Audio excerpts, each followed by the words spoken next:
আমরা যারা বাইক রাইডে বেরোই, আমাদের কোনো রাইড প্ল্যান হলেই সবথেকে কমন যে জায়গাগুলো আমাদের মাথায় আসে সেগুলো হলো সিকিম, দার্জিলিং অথবা কার্শিয়াং কিংবা কালিম্পং। আর হাতে সময় এবং বাজেট বেশি থাকলে সকলেরই ড্রিম রাইড লাদাখ। তবে এসবের বাইরেও খুব কাছে আমাদের আরও একটা আনএক্সপ্লোর জায়গা রয়েছে, যেটার কথা কিন্তু খুব কম রাইডাররাই তাদের মাথায় এবং প্ল্যানে রাখে। আর সেটা হলো orchid city of India, Arunachal Pradesh. আর আমি ইমন এই ভিডিওতে অরুণাচল প্রদেশ বাইক রাইডের সম্পূর্ণ একটা প্ল্যান দেওয়ার চেষ্টা করব, আর যেটা আশা করি তোমাদের অরুণাচল রাইডের অনেকটা হেল্প করবে। তাহলে চলো প্ল্যান শুরু করা যাক। একটা প্রপার বাইক রাইড প্ল্যানের জন্য আমাদের কিন্তু অনেক কিছু মাথায় রাখতে হয়, আর যার মধ্যে থেকে সবথেকে গুরুত্বপূর্ণ 5টা পয়েন্ট আমি এই ভিডিওতে তোমাদের সাথে ডিসকাশন করব। যার প্রথম পয়েন্ট হলো সেই জায়গাটা কোথায় অবস্থিত বা তার জিওগ্রাফিক্যাল লোকেশন। অরুণাচল প্রদেশ আমাদের নর্থ ইস্ট ইন্ডিয়া বা উত্তর পূর্ব ভারতের অন্যতম এক প্রধান রাজ্য। আর এই ভিডিওতে আমরা এখানকার তাওয়াং বুমলা পাস সাইডটাই ঘোরার প্ল্যান করব, যা শিলিগুড়ি থেকে অ্যাপ্রক্স 750 কিলোমিটার দূরে অবস্থিত। আর তাওয়াং বুমলা পাস ছাড়াও এখানে মেচুকা, জিরো ভ্যালি, ইটানগর ও আরও অনেক জায়গা রয়েছে, যেগুলোর প্ল্যান কিন্তু এই ভিডিওতে থাকছে না। এবার চলে আসি আমাদের প্ল্যানের সেকেন্ড পয়েন্টে, যা হলো কি কি দেখবো আমরা অরুণাচল প্রদেশে, মানে টপ ভিজিটিং প্লেসেস। আমাদের অরুণাচল রাইডে প্রধান যে জায়গাগুলো ঘোরার প্ল্যান করব সেগুলো হলো দিরাং, সাংটি ভ্যালি, সেলা পাস, তাওয়াং, বুমলা পাস ও সবশেষে জাং ওয়াটারফল বা নুরেরাং ওয়াটারফলস ও আরও অনেক কিছু, যা কমপ্লিট করতে আমাদের সময় লাগবে 8 থেকে 9 দিন। আর 8 থেকে 9 দিনের মধ্যে এই জায়গাগুলোই আমার বেস্ট এবং অ্যাডভেঞ্চারাস বলে মনে হয়েছে, তাই এগুলোকেই আমি আমার প্ল্যানে বেছে নিয়েছিলাম। তোমাদের হাতে সময় বেশি থাকলে তোমরা বাকি জায়গাগুলো তোমাদের প্ল্যানে অ্যাড করে নিতে পারো। আশা করি এখন অবধি ক্লিয়ার হয়ে গেছে আমরা কোন কোন জায়গাগুলো ঘুরতে যাচ্ছি এবং আমাদের কতদিন সময় লাগতে পারে। আর এবার চলে আসি আমাদের প্ল্যানের সবথেকে গুরুত্বপূর্ণ পয়েন্টে, আর সেটা হলো রুট ম্যাপ, মানে কিভাবে তোমরা তোমাদের প্ল্যানটাকে সাজাবে, আর যেটা কিন্তু যে কোনো রাইডের সবথেকে গুরুত্বপূর্ণ পয়েন্ট। আমাদের রাইড শুরু হয়েছিল বহরমপুর থেকে এবং প্রথম দিন আমরা গিয়েছিলাম আলিপুরদুয়ার পর্যন্ত, যা অ্যাপ্রক্স 550 কিলোমিটার ডিস্টেন্স, এবং সময় লেগেছিল আমাদের 13 থেকে 14 ঘন্টা। আমাদের এপিসোড ভিডিওগুলো দেখলে তোমরা একটা আইডিয়া পেয়ে যাবে যে কিভাবে আমরা আমাদের রাইডটা করেছিলাম।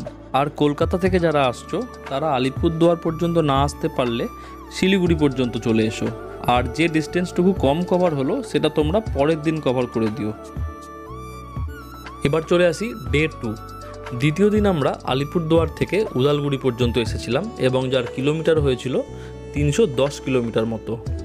আর যারা তোমরা শিলিগুড়ি পর্যন্ত এসেছো তারা শিলিগুড়ি থেকে আরামসে উদালগুড়ি পর্যন্ত চলে আসতে পারো। রাস্তার কন্ডিশন একদম টপ নচ এবং তোমাদের কিলোমিটার হবে 440 কিলোমিটার মতো। এবার চলে আসি ডে 3। তৃতীয় দিন আমরা উদালগুড়ি থেকে দিরাং পর্যন্ত এসেছিলাম, যার ডিস্টেন্স ছিল 193 কিলোমিটার মতো। তবে আমরা দিরাংয়ে এসে প্রপার দিরাং টাউনে ছিলাম না, আমরা টাউন থেকে একটু ভেতরে প্রায় 10 থেকে 12 কিলোমিটার মতো যেতে হবে। আমরা সাংটি ভ্যালিতে ছিলাম এবং তোমাদেরকেও সাজেস্ট করব সাংটি ভ্যালিতে থাকার জন্য। সাংটি ভ্যালি যে কতটা সুন্দর একটা গ্রাম তার একটা বর্ণনা পাওয়ার জন্য আমাদের অরুণাচল সিরিজের সেকেন্ড এপিসোডটা দেখো। আমি উপরের আই বাটনে এবং ডিসক্রিপশন বক্সে ভিডিও লিঙ্ক দিয়ে রাখছি। আর হ্যাঁ, প্রত্যেকটা জায়গায় যেখানে আমি থাকার জন্য বলছি সব জায়গায় হোটেলের ফোন নাম্বার কিন্তু আমি ভিডিওর ডিসক্রিপশনে দিয়ে রাখছি, তো তোমরা ওখান থেকে হোটেলের নাম্বার নিয়ে কন্ট্যাক্ট করে নিতে পারো। চতুর্থ দিন আমরা সাংটি ভ্যালিতে ল্যাদ খেয়েছিলাম, কারণ বিগত 3টে দিন আমরা অনেকটা বাইক চালিয়েছিলাম এবং নিজেদের অনেকটা ক্লান্ত ফিল করছিলাম বলে আমরা এখানে একটা দিন রেস্ট করেছিলাম। তো তোমরা চাইলে একটা দিন এখানে রেস্ট করতেই পারো যদি হাতে সময় থাকে। আর সময় না থাকলে তোমরা দিরাং থেকে বা সাংটি ভ্যালি থেকে তাওয়াং চলে যেতে পারো। দিরাং থেকে তাওয়াংয়ের ডিস্টেন্স অ্যাপ্রক্স 130 কিলোমিটার মতো। আর রাস্তায় পড়বে সেলা পাস, যেটা কিন্তু এই ট্রিপের ওয়ান অফ দ্য বেস্ট একটা দেখার জায়গা। তো হাতে কিন্তু সেই মতো সময় নিয়ে যেও।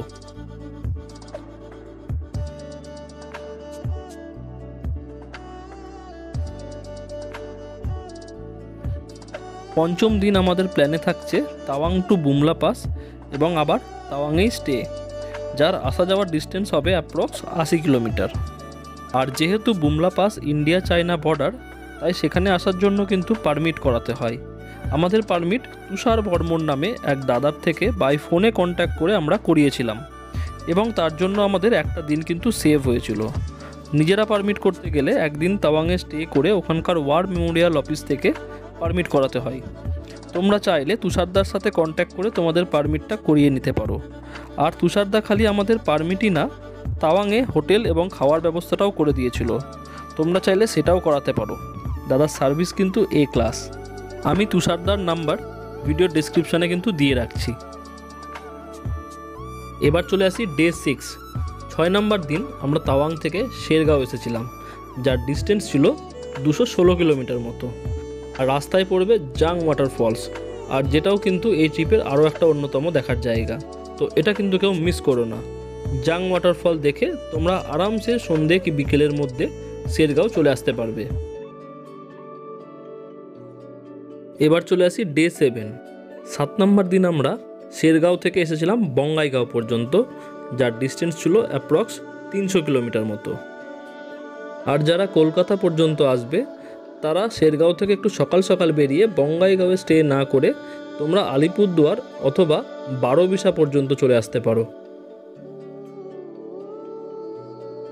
এবার ডে 8 মানে আমাদের ট্রিপের শেষ দিন। আমরা বঙ্গাইগাঁও থেকে ডিরেক্ট বহরমপুর এসেছিলাম, যার ডিস্টেন্স হয়েছিল অ্যাপ্রক্স 650 কিলোমিটার মতো। আর যারা তোমরা কলকাতা যাচ্ছ তারা বারোবিশা থেকে ডাইরেক্ট কলকাতা চলে যেতে পারো। এই ছিল 8 দিনের অরুণাচল রাইডের অ্যাপ্রক্স একটা প্ল্যান।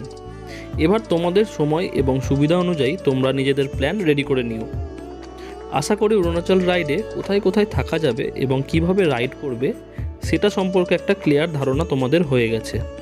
আর তাও যদি কোনো ডাউট থাকে তাহলে সেটা আমাকে কমেন্টে জানিও, অথবা তোমরা আমাকে ফেসবুক অথবা ইনস্টাগ্রামে টেক্সট করতেও পারো।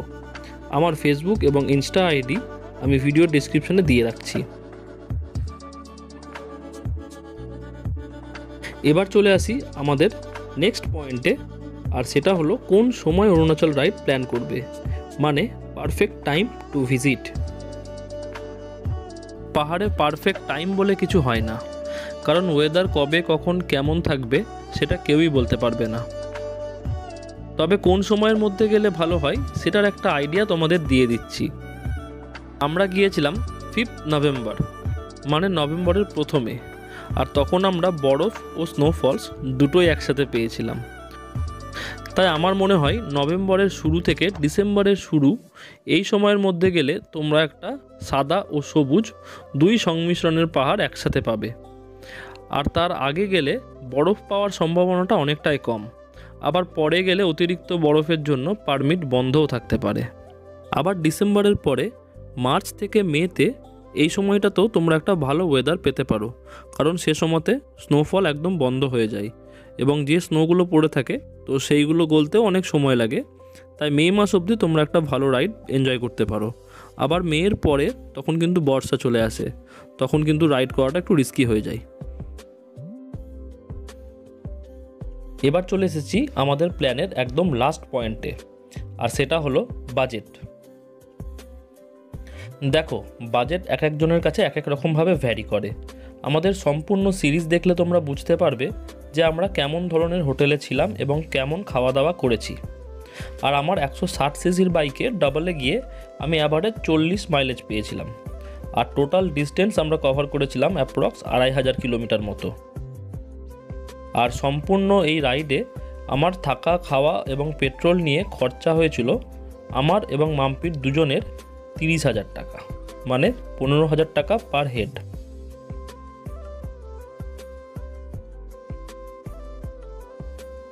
এই ছিল অরুণাচল বাইক রাইডের সম্পূর্ণ একটা ট্যুর গাইড।